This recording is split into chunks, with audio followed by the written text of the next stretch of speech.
जेव्हापासून माझ्या बड्डेला मी घरी बिर्याणी बनवली होती ना, तर तेव्हापासून माझ्या मिस्टरांना ना घरीच बिर्याणी खायची इच्छा झाली होती. मग आज पण त्यांची इच्छा होती बिर्याणी खायची. मग काय घरीच सगळं बनवायचं ठरवलं होतं. सगळं जे सामान आहे ना, ते सगळं रेडी करून घेतलं होतं आणि इथं जे तांदूळ आहेत ना, ते पण उकडायला टाकले होते. त्याला 10 मिनिटं उकडून घेतले आणि ह्यावेळेस ना मी थोडीशी वेगळी करणार होते. गेल्या वेळेस काय केलं होतं, टोमॅटो आणि जे कांदा असतंय ना, तर ते डायरेक्टच मी फ्राय केला होता. त्याची ग्रेव्ही नव्हती बनवली. पण ह्यावेळेस ना पूर्ण टोमॅटोची आणि कांद्याची पूर्ण ग्रेव्ही बनवली होती आणि हे बघा कसली भारी झाली होती ग्रेव्ही.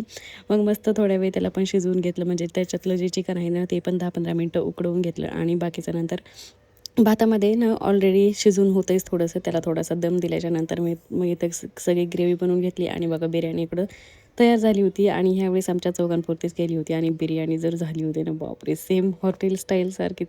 अजिबातसुद्धा कोणत्याच गोष्टीची कमी नव्हती आणि मस्त असं जो मसाला असाय ना, तो पण एकदम व्यवस्थितपणे लागला होता आणि सगळ्यांना पण गेल्या वेळेस माहीच्या बड्डेपेक्षा ना, ह्यावेळेसची बिर्याणी खूप जास्त आवडली होती आणि मी पण टेस्ट केली. खूपच छान झाली होती.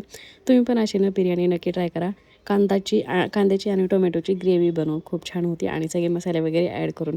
माझ्या सासूबाईंना एवढी काही जास्त आवडत नाही बिर्याणी, पण आमच्या घरात सगळ्यांनाच आवडती. म्हणजे याला सोडून आमच्या दोघांना खूप जास्त आवडती आणि नाही मी इथं मिस्टरांना विचारत होते कशी झाली काय नाही ती. पण त्यांचं जास्त तर लक्ष ना मोबाईलमध्येच होतं. माझ्या बोलण्याकडे अजिबातच नव्हतं. असं काय होतं त्या मोबाईलमध्ये काय माहिती. नवऱ्याने सगळ्यात शेवटी रिॲक्शन दिलंय. तर चला मग सगळ्यांनी मस्तपैकी बिर्याणी एन्जॉय केली. असा होता माझा आजचा छोटासा व्हिडिओ. जर व्हिडिओ आवडला असेल तर व्हिडिओला नक्की लाईक करा, शेअर करा आणि चॅनलला सबस्क्राईब करा. भेटू आपण अशाच एका नवीन व्हिडिओमध्ये.